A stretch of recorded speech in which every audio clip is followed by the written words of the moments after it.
Mesdames et messieurs, bonjour et bienvenue dans Prix Mindset, mes premières parties, donc toujours, comme chaque jour, en compagnie de Diana Salicetti. Bonjour Diane. Bonjour Luc. Vous avez passé un bon week-end? Oui, très bien. Bon, tant mieux. À côté de nous, la génération high-tech, comme nous avons appelé l'émission, en la personne de Nicolas Speller et Catherine Lehmann. Je suis ravi de vous accueillir tous les deux, de commencer la semaine en votre compagnie. Vous avez créé une application sur iPhone.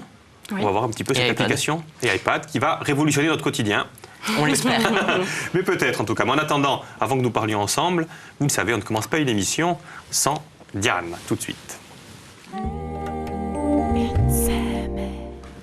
Oui Luc, aujourd'hui nous sommes le 28 novembre et le 28 novembre 1943 a eu lieu la conférence de Téhéran entre Churchill, Staline et Roosevelt. Exactement, ce fut la première rencontre entre ces trois hommes et deux décisions très importantes y furent prises, notamment l'organisation d'un débarquement en Normandie, le 6 juin 1944, et le rejet par Staline et Roosevelt du projet britannique d'offensive par la Méditerranée et les Balkans.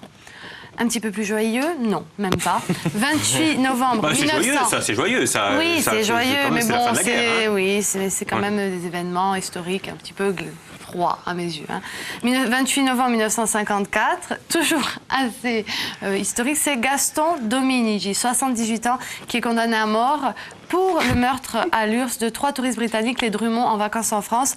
Au bout de 12 jours d'audience et malgré l'absence de preuves, il va être condamné, mais il sera finalement gracié, libéré sous De Gaulle. Et puis si vous voulez vous replonger dans cette affaire, je vous renvoie au film de Claude Bernard Robert avec Jean Gabin, L'affaire Dominici, un film de 1973. Et puis il y a il y a un article immense sur Wikipédia concernant cette affaire. Vous suivez l'affaire ligne par ligne. Oui, parce qu'on ne sait pas vraiment ce qui s'est passé, effectivement. Non. Voilà, donc je vous renvoie à cet article très intéressant. Je n'ai pas pu le lire parce qu'il fait au moins 25 pages, je crois. Ah, donc vous faites une chronique en disant allez voir, vous distribuez les choses. Parce que franchement, c'était impossible de comprendre. 1956, 28 novembre toujours, c'est la sortie du film Et Dieu créa la femme de Roger Vadim qui révèle Brigitte Bardot aux côtés de Jean-Louis Trintignant. Le mariage de Roger Vadim et Brigitte Bardot va voler en éclats d'ailleurs à la fin du film à cause de l'hystérie médiatique qui va suivre ce film. Vous l'avez vu ce film, Nicolas? Pas du tout. Vous l'avez vu, Catherine? J'étais toute petite. Ouais. Nicolas, alors voyez ce film. Moi j'en avais entendu parler. Vous l'avez vu, vous, Diane? Magnifique. Il y a un érotisme dans ce film, c'est quelque chose d'incroyable pour l'époque. Je comprends que ça fait scandale. Et vous savez que ce qu'il disait Vadim, parce qu'il s'est marié avec Bardot, il disait c'est avec Brigitte Bardot que j'ai compris pour la première fois ce que ça voulait dire devoir conjugal. C'est incroyable, hein? Et le film va d'ailleurs voir la naissance d'une histoire d'amour entre Brigitte Bardot et Jean-Louis Trintignant. Avec Brigitte Bardot, le devoir conjugal, c'est incroyable. Voilà, non, mais je crois que j'ai tout dit. 28 novembre 1980 maintenant, Coluche se présente à la présidence de la République. Au début, c'est une simple plaisanterie, puis ça devient sérieux lorsque les sondages vont le créditer de plus de 16% d'intention de vote. Et à partir de ce moment, il va y avoir d'énormes pressions exercées contre Coluche, même des menaces de mort.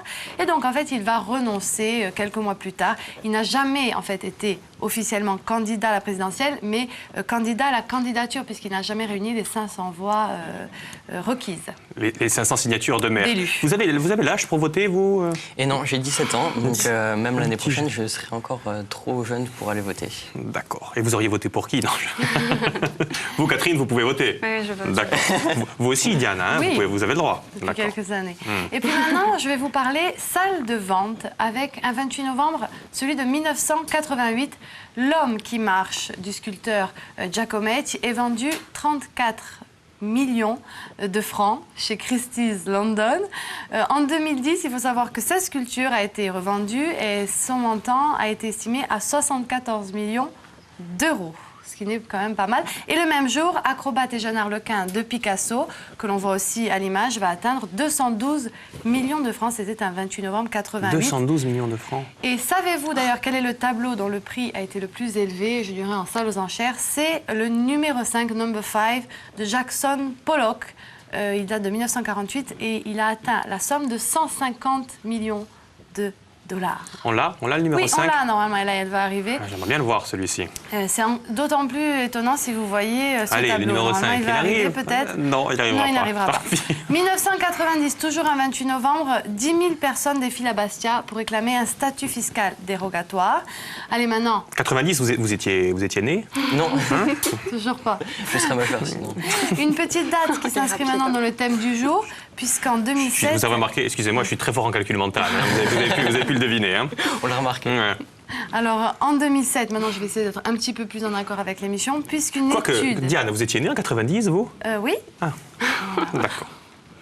Bon, en 2007, toujours un 28 novembre, une petite date maintenant qui s'inscrit dans le thème du jour, c'est une étude qui est publiée par le cabinet Forrester et qui révèle que les jeunes internautes français, c'est-à-dire 12-24 ans, sont les champions d'Europe du blogging. Et là, je laisse... Qu'est-ce que ça veut dire le blogging? Le blogging, en fait, c'est un système de site internet, ils appellent ça le CMS, qui permet de créer un site internet très très facilement.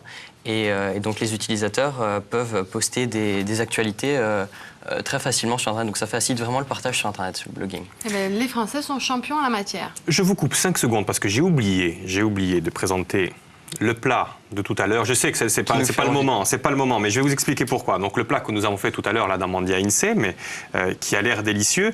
Et pendant que vous finissez votre chronique, je vais le proposer à nos invités parce que je sais que Nicolas est lycéen et il n'aura pas le temps de manger entre midi et 2. Donc ce que je vous propose, Nicolas, c'est de manger un petit peu pendant que Diane a fini sa chronique. Vous pouvez aussi en profiter, Catherine.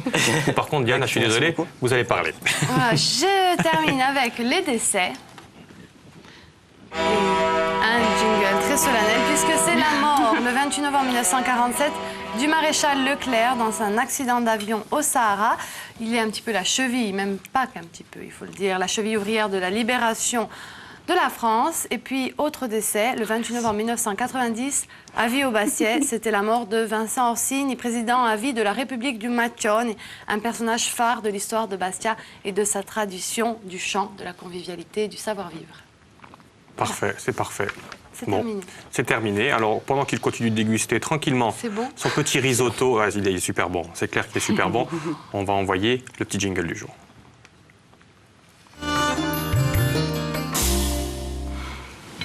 Et aujourd'hui, nous allons parler de la génération high-tech qui est en train de manger là à côté de nous. Alors, vous pouvez dès à présent poser vos questions, hein, bien sûr. Regardez, le thème de l'émission va s'afficher et il va y avoir aussi le numéro de téléphone grâce auquel vous pourrez envoyer des SMS pour les poser à nos invités. Alors, vous êtes là tous les deux pour nous parler d'une application, l'application iCorsica. Alors, pendant que vous continuez de manger, on va demander à Catherine de la présenter. C'est quoi cette application iCorsica? Dites-moi. Alors, c'est une application qui permet, en se promenant en Corse, de découvrir tout ce qu'il y a, ou presque, tout ce qui se trouve autour de vous.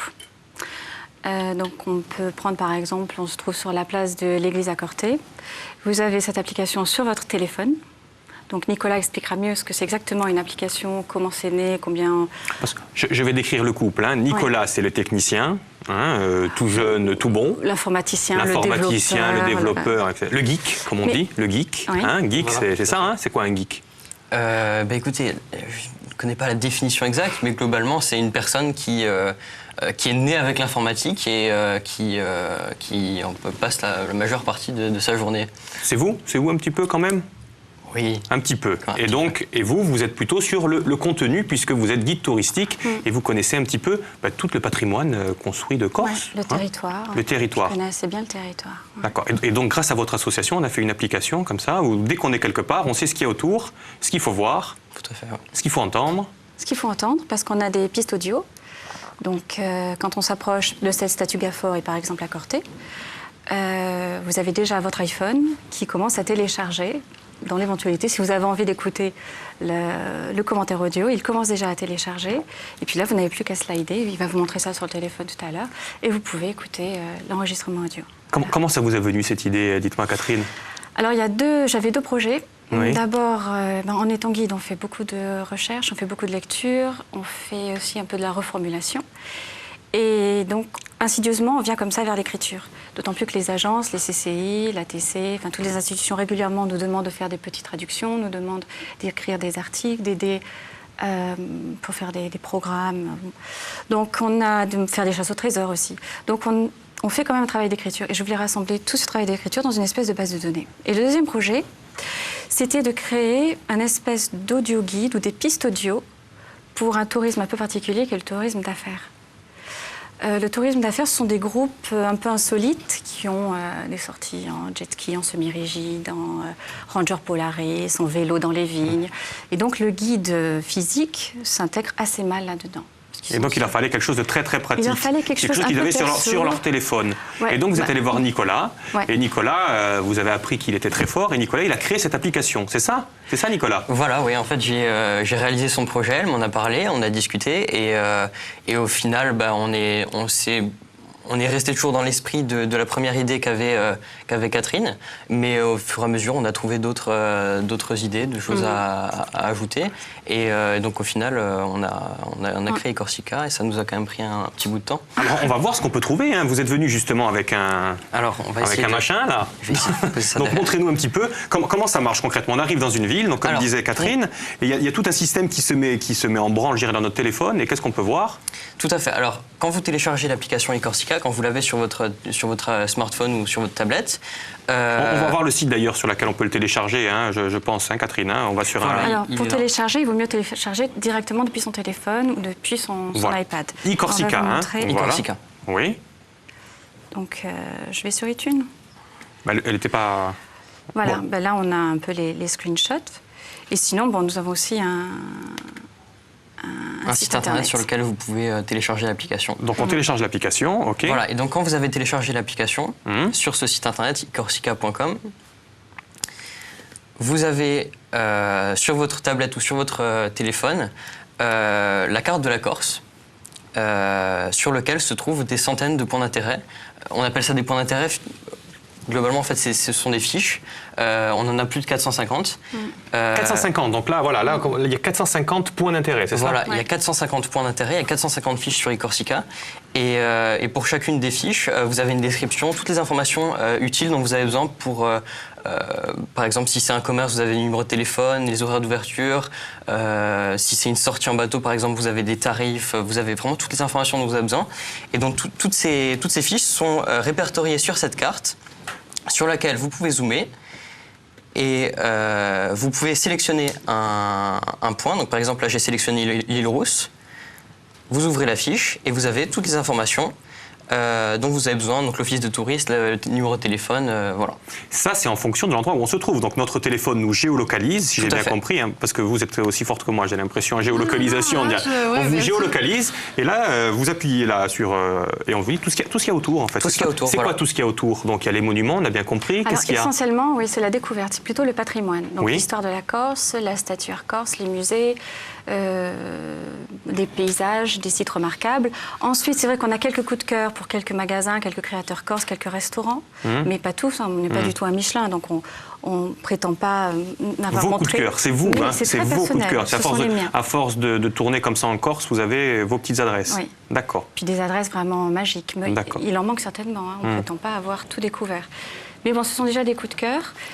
Donc il y a quelques commerces. Qu'est-ce qu'on a encore? Voilà, et juste pour vous interrompre, mais c'est nos coups de cœur, mais donc on a lancé justement aujourd'hui un site internet qui permet aux utilisateurs de eCorsica de se proposer leurs idées s'ils connaissent un lieu insolite en Corse, de nous l'envoyer, étant donné qu'on ne prétend pas avoir toutes les bonnes adresses. Donc on a créé un site internet, inscription.ecorsica.com. On va le voir d'ailleurs, vous allez préparer. Ça y est, elle est là. Tiens, par exemple, vous, Diana, qu'est-ce que vous mettriez, vous, dans ce petit patrimoine? Voilà, non, mais dans le village, par exemple, c'est une très bonne... Dans votre village, à Salicetto, qu'est-ce qu'il y a à voir? C'est le seul endroit en Corse où l'eau passe sous l'hôtel du village, de l'église. Donc l'hôtel du village est construit sur une voûte, un pont. Et la rivière passe en dessous. Ah oui. C'est une particularité. Vous allez sur ce site, sur lequel je le vous pouvez déclare. ajouter vous le déclarez. Non, mais vous le déclarez. Mais ce qui est important, c'est que en plus, c'est même pas la peine de prendre une photo, puisque sur votre... Il n'y a pas de photo. Donc il y a juste, allez-y. Donc... C'est une base de données, en fait, avec des fiches contacts. L'idée, c'était pas de mettre des photos. D'abord, on n'a pas de photothèque. Ça prenait beaucoup trop de temps. Puis en plus, les photos, ça peut un peu vieillir. Donc c'était pas du tout l'idée. L'idée, c'est plutôt comme un GPS découverte. Voilà. Donc en effet, vous n'avez pas besoin d'envoyer les photos. Simplement à s'inscrire là et dire voilà, je m'appelle, dans mon village il y a la rivière qui coule sous l'autel de l'église. Alors si vous avez des talents de plume, si vous êtes un peu écrivain, tant qu'à faire, vous signez, vous mettez entre guillemets et on le remet tel quel. Et donc ce sera votre petit commentaire. Et ça me permettra à moi de gagner du temps. C'est génial. Parce que ce commentaire, une fois que vous l'avez, vous allez dans un studio d'enregistrement. Pas systématiquement. Non. Non, mais donc on a fait de longues heures d'enregistrement chez Patrice Bernardini. Oui. Ça a été un grand coup de cœur, beaucoup de chance de le rencontrer. Parce qu'évidemment, nous avons un projet, mais nous n'avons aucune subvention, aucune aide. Donc on est partis tous les deux avec 3 fois rien. C'était un peu un drôle de pari. Et Patrice nous a suivis. Donc il a travaillé aussi énormément pour nous aider à enregistrer toutes les pistes audio. C'est-à-dire que vous faites le descriptif de l'hôtel de Diane en français. Dans quelle langue, tiens? Pour l'instant, on ne fait qu'en français. En français. L'idée, c'était de la traduire en anglais, mais pas de faire l'intégralité de l'île en anglais, peut-être surtout s'attacher au port, là où on a des bateaux de croisière, donc les croisiéristes, les yachts, les choses comme ça. Donc Porto Vecchio, Bonifacio, Calvi et Ajaccio, peut-être éventuellement Bastia.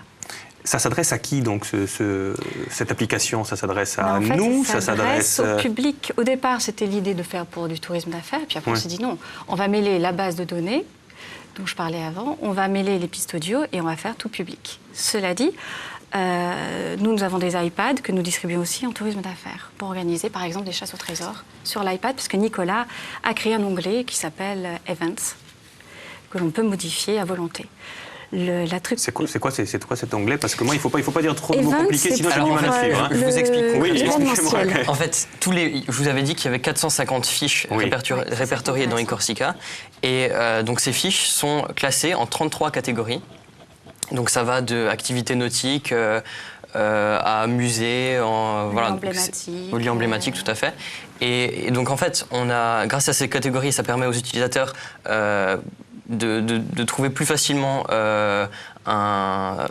quelque chose encore qui les intéresse, qu'ils ont envie de faire. Un centre d'intérêt, tout à fait. Et donc on a créé parmi ces catégories, il y a un onglet qui s'appelle Events, et donc comme événement en français, et sur lequel on ajoute des événements temporaires en Corse. Donc par exemple, si on a le festival des Nuits de la Guitare à Patrimoine, on va l'ajouter temporairement à l'onglet Events avec la programmation et tout ça.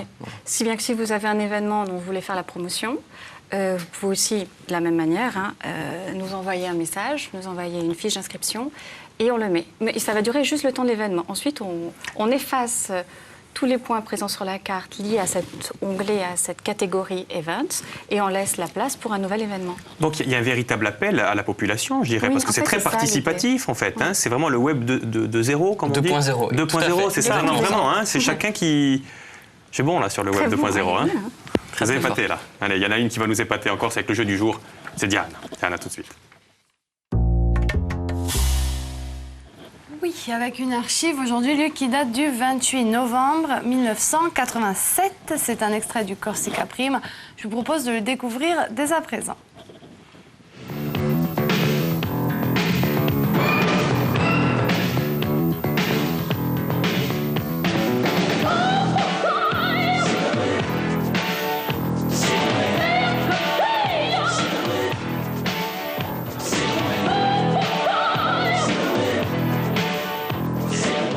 Il s'agit donc de voter avant le 10 décembre.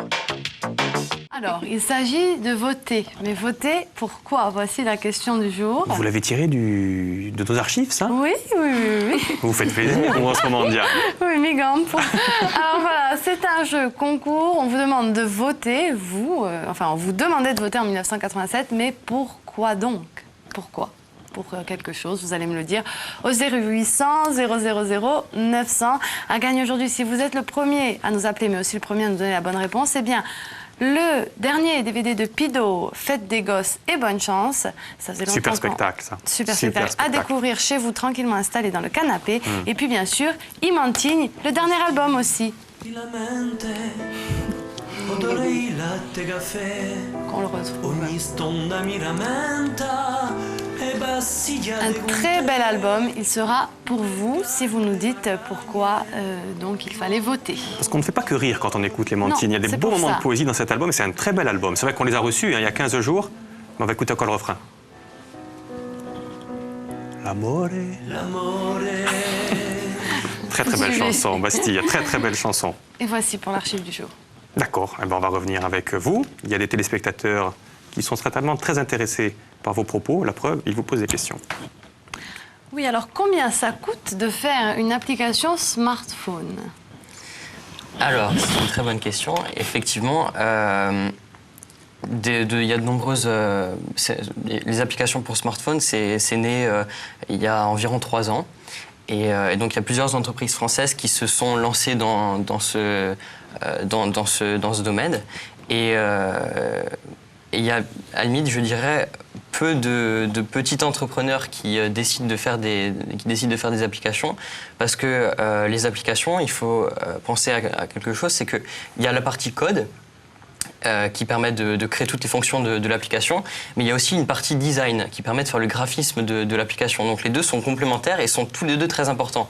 Donc en fait, actuellement, pour créer une application, c'est relativement cher parce que les entreprises ont besoin d'allier ces deux parties, et il y a beaucoup de... c'est très très long à faire et à concilier. Donc les applications, ça dépend, ça varie du but de l'application. Je ne peux pas vous dire exactement Une fourchette de prix. Une fourchette de prix, je peux vous dire que ça peut aller jusqu'à 50 000 €. La fabrication, mais la vôtre alors, et celle-là, celle que vous avez, parce que c'est vous qui l'avez faite. On parle pas d'argent. Non, mais c'est vous qui l'avez faite, celle-ci. Donc comment vous l'avez fait, comment vous êtes débrouillé? Mais écoutez, celle-là, bon, on a déjà c'est un projet. Moi, je suis en admiration totale. Là, hein. Vous avez 17 ans, vous venez, vous parlez très bien, vous faites l'application iPhone. Chapeau. Écoutez, c'est un projet commun. Donc en fait, on a tous les deux les bénéfices. Je vous rappelle que l'application n'est pas gratuite, elle coûte 1,59 €. Donc on a chacun un pourcentage sur cette somme. Donc on a un pourcentage au bénéfice. Donc plus personne achète l'application, bien entendu, plus. Donc voilà, c'est vraiment un projet à long terme. Et sinon, par contre, je peux vous dire que si vous demandez à une entreprise, une grosse entreprise, de créer votre application, en général, les pourcentages sont également partagés. Mais voilà, il y a ce coût de départ de fabrication qui peut grimper très très rapidement. Combien vous en avez vendu, vous, d'applications depuis le début là? On rappelle que ça a été lancé le 4 août, c'est cela? Le 4 août. Le 4 août. Donc, on en a surtout vendu cet été. Là, on est en hiver, on en vend légèrement moins. On a même d'ailleurs changé le tarif. Ça aussi, c'est un peu pour appeler les Corses à se l'approprier aussi. On a un tarif été et un tarif hiver, ou on pourrait presque dire un tarif résident et un tarif touriste. Donc là, en ce moment, c'est le tarif résident, et on en a vendu combien environ? 400, un peu plus de 400. Un peu plus de 400, oui. Par contre, c'est un accès après définitif ou Oui. il faut réitérer? Tout à fait. Alors voilà, un guide papier, en fait, si je peux l'appeler ainsi. Vous avez besoin de l'acheter tous les ans parce que c'est constamment mis à jour, ça a besoin d'être constamment mis à jour. Et donc l'avantage de eCorsica, c'est que vous payez 1,59 € pour l'application, et dans 3 ans, si vous revenez en Corse, vous avez simplement à mettre à jour l'application et vous aurez toutes les fiches qui seront actualisées avec les numéros de téléphone qui marcheront. Ah d'accord, ça c'est important. Voilà, parce que vous avez commencé avec 250. Tout à fait. Voilà, le 4 août, on avait 250 fiches sur l'application. Aujourd'hui 450, si on revient dans 3 ans, on en aura combien? Si tout le monde, si Diane, si tout le monde s'y met. Voilà, si tout le monde s'y met, on pourra très facilement passer le cap. Non, mais ça peut être super, ça, on va se balader en Corse, hop, on saura tout ce qu'il y a autour. D'ailleurs, justement, tiens, quelle est la différence entre... vous allez concurrencer les guides, alors, les guides papier, non? Qu'est-ce qu'il vaut mieux avoir, un guide papier ou ça? Il vaut mieux avoir une application, je pense, parce que le guide papier, tous les ans, vous le jetez, vous en rachetez un nouveau. Alors que là, voilà. Que là, vous vendez bien le truc. Oui. Eh bien. Une autre question, s'il vous plaît. Oui, alors, j'ai une idée d'application smartphone, mais je ne sais pas, je n'ai pas assez de bons yeux pour la lire. Je ne sais pas faire. À qui m'adresser? À qui vous adressez? À vous? Moi, je passe le bac, donc cette année, ça va être difficile. Mais sinon, à qui vous adressez? Je sais qu'à Ajaccio, il y a une start-up locale qui fait des applications. À Corté aussi. À Corté, voilà. Donc en Corse, ça commence à se développer. Ça se développe assez rapidement. Corté, ça vous tient à cœur, hein, Corté, j'ai l'impression. Hein. Pardon, excusez-moi, oui. Et ça commence à se développer, oui. Et puis sinon, sur le continent, vous tapez sur une petite recherche sur Internet et vous trouverez très facilement des développeurs qui peuvent le faire. D'accord. Son évolution, donc on en a parlé un petit peu. Comment vous allez... donc c'est quoi le but? Elle va continuer à s'embellir, à s'enrichir bien sûr en données. Et puis ce que l'on aimerait aussi maintenant, ce serait intégrer des vidéos. Donc si vous avez aussi des vidéos à nous envoyer, volontiers. Ça va compléter un peu la description. Pas de photos, mais des vidéos, c'est-à-dire les vidéos. C'est plus vivant. Ouais. D'accord. Et la deuxième chose que l'on aimerait réellement, puisque Nicolas a réussi à donc intégrer des fichiers audio, on aimerait bien intégrer de la musique corse. C'est-à-dire un site remarquable, par exemple le point de vue de Notre-Dame de la Serre à Calvi. Quand on ouvre le fichier audio, on entend un extrait d'Affiletta, par exemple. Ça serait bien, ça. Ça serait bien. Hein. Ça vous touche. Donc ça vaut tous les audioguides, tous les discours, toutes les descriptions. Voilà. Et donc depuis cet extrait d'Affiletta, on bascule sur iTunes. Et on pourrait acheter le morceau. Donc ça serait. Donc capable de vendre un morceau. Donc ils auraient intérêt à entrer en contact avec vous. Donc il y a encore beaucoup de perspectives d'évolution. Nous avons encore beaucoup de temps d'émission. Nous avons encore une demi-heure de toute façon pour parler simplement avec vous, Nicolas, puisque vous, Catherine, je crois savoir que vous devez monter sur Corté, justement. Donc bonne route à vous. Soyez prudente sur la route. Vous, Diana, vous restez. Hein. Rassurez-moi, moi, super. Puis vous aussi, vous restez devant votre écran. On se retrouve dans 5 petites minutes avec Nicolas, avec Diane et puis avec notre chroniqueuse du jour qui va nous faire un sujet vachement sympa. Allez, à tout de suite.